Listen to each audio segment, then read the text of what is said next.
അസ്സലാമു അലൈക്കും വറഹ്മത്തുള്ളാഹി വബറകാതുഹു. അൽഹംദുലില്ലാഹി റബ്ബിൽ ആലമീൻ. അസ്സലാത്തു വസ്സലാമു അലാ റസൂലിൽ അമീൻ വഅലാ ആലിഹി വസഹ്ബിഹി അജ്മഈൻ. അമ്മാ ബഅദ്. റബ്ബി ഇശ്റഹ് ലി സദ്രി വയസ്സിർ ലി അംരി വഹ്ലുൽ ഉഖ്ദത മിൻ ലിസാനി യഫ്ഖഹു ഖൗലി.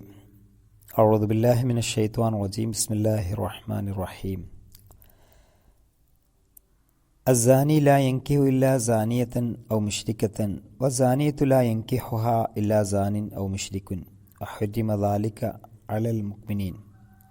الزاني വ്യഭിചാരി ലാ യൻകിഹു അവൻ വിവാഹം ചെയ്യുകയില്ല ഇല്ലാ സാനിയത്തൻ വ്യഭിചാരം ചെയ്യുന്നവളെയല്ലാതെ ഔ മുഷ്രിക്കത്തൻ അല്ലെങ്കിൽ ബഹുദൈവ വിശ്വാസിക്കാരിയെ. വസാനിയത്തു വ്യഭിചാരിണിയായ ഒരുവൾ ലാ യൻകിഹുഹ അവളെ വിവാഹം ചെയ്യുകയില്ല ഇല്ലാ സാനിൻ ഒരു വ്യഭിചാരി ഒഴികെ ഔ മുശ്രിക്കിൻ അല്ലെങ്കിൽ ബഹുദൈവവിശ്വാസി. വഹുരിമ വിരോധിക്കപ്പെട്ടിരിക്കുന്നു ദാലിക അത് അലൽ മുഅ്മിനീൻ സത്യവിശ്വാസികളുടെ മേൽ. വല്ലദീന യർമൂനൽ മുഹ്സനാതി സുമ്മ ലം യഅ്തു ബി അർബഅതി ശുഹദാ ഫജ്ലിദൂഹും 80 ജൽദതൻ വലാ തഖ്ബലൂ ലഹും ഷഹാദതൻ അബദ വഉലൈക ഹുമുൽ ഫാസിഖൂൻ. വല്ലദീന യർമൂന ആരോപണം ചെയ്യുന്നവർ അഥവാ അപവാദം പറയുന്നവർ അൽ മുഹ്സനാത്തി ചാരിത്രമുള്ള സ്ത്രീകളെ സുമ്മലം യഅ്തു പിന്നെ അവർ കൊണ്ടുവന്നതുമില്ല ബി അർബഅതി ശുഹദ 4 സാക്ഷികളെ ഫജ്ലിദൂഹും അവരെ നിങ്ങളടിക്കുക 80 ജൽദ 80 അടി വല തഖ്ബലു നിങ്ങൾ സ്വീകരിക്കുകയും അരുത് ലഹും അവരുടെ ഷഹാദത്തൻ സാക്ഷ്യം അബദ ഒരിക്കലും. വ ഉലായിക്കഹും അക്കൂട്ടർ തന്നെയാണ് അൽ ഫാസിഖൂൻ ദുർനടപ്പുകാർ തോന്നിയാസികൾ. ഇല്ലല്ലദീന താബു മിൻ ബഅദി ദാലിക വ അസ്ലഹു ഫഇന്നല്ലാഹ ഗഫൂറുർ റഹീം. ഇല്ലല്ലദീന യാതൊരു കൂട്ടരൊഴികെ താബു അവർ പശ്ചാത്തപിച്ചു മടങ്ങി മിൻ ബഅദി ദാലിക അതിന് ശേഷം വ അസ്ലഹു അവർ നന്നാക്കുകയും ചെയ്തു അഥവാ നന്നായി തീർന്നു. ഫഇന്നല്ലാഹ കാരണം നിശ്ചയമായും അല്ലാഹു ഗഫൂറുൻ പൊറുക്കുന്നവനാണ് റഹീം കരുണാനിധിയാണ്. പ്രിയമുള്ള സഹോദരീ സഹോദരന്മാരെ, സൂറത്ത് നൂർ ഒരു വ്യക്തിയും കുടുംബവും നിർബന്ധമായും മനസ്സിലാക്കിയിരിക്കേണ്ട ഒരു അധ്യായമാണ് എന്ന് ആമുഖത്തിൽ തുടർന്നുള്ള ക്ലാസ്സുകളിൽ നമ്മൾ പഠിപ്പിക്കുകയുണ്ടായി. സൂറത്ത് നൂർ 64 സൂക്തങ്ങൾ പഠിക്കുമ്പോൾ സദാചാര നിയമങ്ങളുമായി ബന്ധപ്പെട്ട വളരെ കൃത്യമായ അധ്യാപനങ്ങളും പാഠങ്ങളും നമുക്കെല്ലാം മനസ്സിലാകും. ആചാരമര്യാദകൾ, ശിക്ഷാ നിയമങ്ങൾ, വ്യക്തിപരമായ കടമകൾ, സാമൂഹ്യ ബാധ്യതകൾ എന്നിങ്ങനെ പല തുറകളിലായി അള്ളാഹുവിൻ്റെ നിയമങ്ങൾ വളരെയധികം വിശേഷിപ്പിച്ച ഒരധ്യായമാണ് സൂറത്തുൻ നൂർ. പുരുഷന്മാരെയും സ്ത്രീകളെയും വെവ്വേറെയും കൂട്ടായും ബാധിക്കുന്ന വളരെയേറെ നിയമങ്ങളും ഈ സൂറത്തിൽ അള്ളാഹു പ്രതിപാദിക്കുന്നുണ്ട്. സ്ത്രീകളുടെ വസ്ത്രധാരണം, സ്ത്രീകളുടെ പെരുമാറ്റം, സംസാരം, ഇടപഴകൽ ഇതിനെ കുറച്ചുകൂടി കൃത്യമായി അള്ളാഹു ഈ അധ്യായത്തിൽ പഠിപ്പിക്കുകയും ചെയ്യുന്നു. വ്യഭിചാരം ധാർമ്മികതയുടെ ഏറ്റവും വലിയ അധപ്പതനമാണ്. അള്ളാഹുവിൻ്റെ പ്രവാചകൻ പറയുന്നു, മനുഷ്യരെ നിങ്ങൾ വ്യഭിചാരം സൂക്ഷിക്കണം, കാരണം അതിൽ 6 കാര്യങ്ങൾ അടങ്ങിയിട്ടുണ്ട്. 3 ഇഹത്തിലും 3 പരലോകത്തുമുള്ളതാണ്. ഇഹലോകത്തുള്ളത് ഒരു മനുഷ്യൻ്റെ സൗന്ദര്യം അഥവാ ലാവണ്യം അത് നശിപ്പിക്കുമെന്നതാണ്. ദാരിദ്ര്യത്തെ അത് കൊണ്ടുവരും, ആയുസ് ചുരുക്കിക്കളയും. പരലോകത്ത് അള്ളാഹുവിൻ്റെയും സൃഷ്ടികളുടെയും കോപമുണ്ടാകും, കഠിനമായ വിചാരണയുണ്ടാകും, നരകത്തിൽ അവർക്ക് സ്ഥിരവാസമായിരിക്കുകയും ചെയ്യും. വ്യഭിചാരം അങ്ങേയറ്റം നീചമായ പ്രവൃത്തിയാണ്. അതിലേക്ക് അടുക്കുന്ന സാഹചര്യം പോലും ഉണ്ടാകരുത് എന്ന് അള്ളാഹു നമ്മെ ഓർമ്മപ്പെടുത്തുന്നു. വ്യഭിചരിച്ചവർക്കുള്ള ശിക്ഷാ നിയമങ്ങൾ, അവർ വിവാഹിതരാണെങ്കിൽ വിവാഹിതരല്ലെങ്കിൽ എന്ന് വളരെ കൃത്യമായിട്ട് ഇസ്ലാം പഠിപ്പിക്കുന്നുണ്ട്. ഒരു സമൂഹത്തിൽ തിന്മ വ്യാപകമായാൽ ആ സമൂഹം നശിക്കാൻ കാരണമാകും. അതുകൊണ്ട് തിന്മകൾ, സാമൂഹികമായ കുറ്റകൃത്യങ്ങൾ ഇല്ലാതാക്കുന്നതിന് വേണ്ടിയിട്ടാണ് ഇസ്ലാമിൻ്റെ ശിക്ഷാ നടപടികളെന്ന് പരിശോധനയിലൂടെ നമുക്കെല്ലാവർക്കും ബോധ്യപ്പെടുന്നതും മറ്റുള്ളവർക്ക് ബോധ്യപ്പെടുത്താൻ കഴിയുന്നതുമായിട്ടുള്ള കാര്യമാണ്. ശിക്ഷാ നിയമങ്ങളോ നടപടികളോ ഇല്ലാത്ത സമൂഹത്തിൽ, രാജ്യത്ത്, പ്രദേശത്ത് അരാജകത്വം വ്യാപിക്കുമെന്നതും പൊതുവായ വളരെ വ്യക്തമായ കാര്യങ്ങളാണ്. ഇവിടെ വ്യഭിചാരിക്കുള്ള ശിക്ഷയെക്കുറിച്ച് നമ്മൾ പഠിപ്പിക്കുകയുണ്ടായി.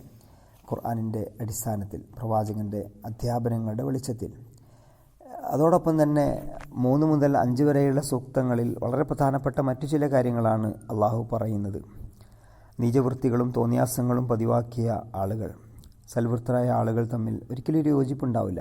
അവർ പരസ്പരം വിവാഹം കഴിക്കുകയുമില്ല.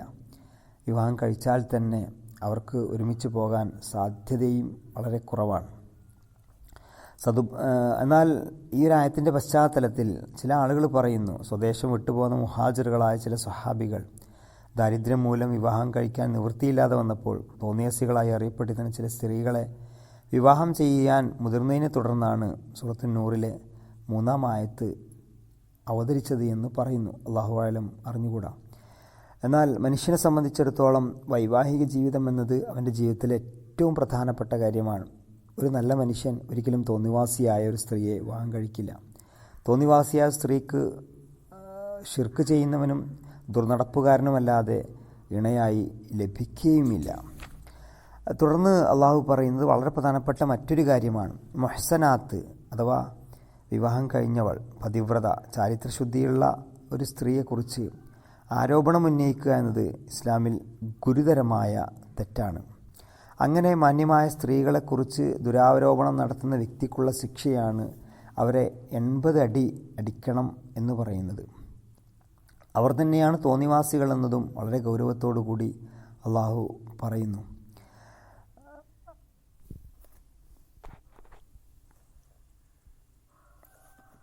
ഇനി ഒരു മനുഷ്യൻ വ്യഭിചരിച്ചാൽ അല്ലെങ്കിൽ ഒരു സ്ത്രീ വ്യഭിചരിച്ചാൽ സാക്ഷികളായിട്ട് 4 പേര് വേണമെന്നൊക്കെ പറയുന്നത് ശരിയാണോ? സംഭവം തെളിയിക്കുവാൻ കഴിഞ്ഞില്ലെങ്കിലും ഒരുപക്ഷെ ആരോപിക്കപ്പെട്ട സംഗതി വാസ്തവത്തിൽ ശരിയായിരുന്നുകൂടെ എന്ന് ചോദിക്കപ്പെട്ടേക്കാം. അതെ, ശരിയാവാം. എന്നാലും മാന്യവനിതകളായി കരുതപ്പെട്ടിരുന്നവർക്ക് മാനഭംഗം വരാനും ഒളിഞ്ഞുകിടക്കുന്നവരുടെ രഹസ്യം പുറത്തു ചോർത്തി സമൂഹമധ്യത്തിൽ ദുഷ്പ്രചരണമുണ്ടാക്കാനും ധൈര്യപ്പെടുന്നത് ഏറ്റവും ഗുരുതരമായിട്ടുള്ള കാര്യമാണ്. മറ്റുള്ളവരുടെ കുറ്റവും കുറവും വെളിപ്പെടുന്നത് മാന്യന്മാർക്ക് യോജിച്ചതല്ലെന്നും ശിക്ഷാർഹമാണെന്നും ഈ ആയത്തുകളുടെ വിശദീകരണത്തിൽ മഹാന്മാരായ മുഫസ്സിറുകൾ നമ്മെ ബോധ്യപ്പെടുത്തുന്നു. ഏത് പാപം ചെയ്താലും അതിനെപ്പറ്റി ഖേദിച്ചു മടങ്ങുന്നവന് അള്ളാഹു പുറത്തു കൊടുക്കുന്നവനാണ്. ഈ ഭയങ്കര കുറ്റം ചെയ്തവർക്കും ഈ നിയമം ബാധകം തന്നെ. പക്ഷേ ഖേദിച്ചു മടങ്ങിയെന്ന് പറഞ്ഞതുകൊണ്ടായില്ലല്ലോ അവൻ്റെ സ്ഥിതിഗതികളിൽ നിന്ന് അവൻ നന്നായി തീർന്നു എന്നുകൂടി സമൂഹത്തിന് ബോധ്യപ്പെടേണ്ടതുണ്ട്. അഥവാ വെറുതെ ആരോപണം ഉന്നയിച്ച വ്യക്തി ആളുകളെക്കുറിച്ച് അതും ഇതൊക്കെ പറയുന്നത്, കിട്ടിയത് മുഴുവൻ ഷെയർ ചെയ്യുക, അതല്ലെങ്കിൽ കിട്ടിയത് മുഴുവൻ നാട്ടിൽ പരത്തുക, എന്നിട്ട് മറ്റുള്ളവർക്ക് അഭിമാനത്തിന് ക്ഷതം സംഭവിക്കുക, ഇങ്ങനെയുള്ള മനുഷ്യൻ്റെ സാക്ഷ്യം പോലും സ്വീകരിക്കാൻ പാടില്ല എന്ന് ഗുരുതരമായി അള്ളാഹു കൈകാര്യം ചെയ്യുന്ന കാര്യമാണ്.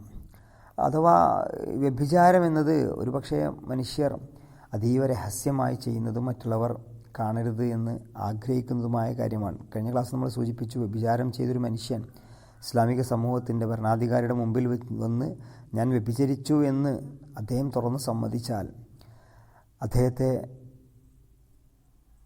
എറിഞ്ഞു കൊല്ലണമെന്ന്, വിവാഹിതരാണെങ്കിൽ എറിഞ്ഞു കൊല്ലണമെന്ന് മായിസിൻ്റെയും അതുപോലെ തന്നെ പ്രവാചകൻ്റെ കാലത്ത് എറിഞ്ഞു കൊല്ലപ്പെട്ട ഒരു സഹോദരിയെക്കുറിച്ചുമൊക്കെ നമ്മൾ കഴിഞ്ഞ ക്ലാസ്സിൽ വിശദീകരിക്കുകയുണ്ടായി. എന്തുകൊണ്ടാണ് ഈ ശിക്ഷാ നടപടി എന്നും ഇസ്ലാം നമ്മെ പഠിപ്പിക്കുന്നുണ്ട്. ഇനി തെറ്റുകുറ്റങ്ങൾ മറച്ചു വെച്ചുകൂടെ എന്ന് റസൂലുള്ളാഹി സ്വല്ലല്ലാഹു അലൈഹി വസല്ലം അവരോട് ചോദിക്കുന്നുണ്ട്. നിങ്ങൾ പശ്ചാത്തപിക്കുക, അള്ളാഹു നിങ്ങൾക്ക് പുറത്തു തന്നേക്കാം.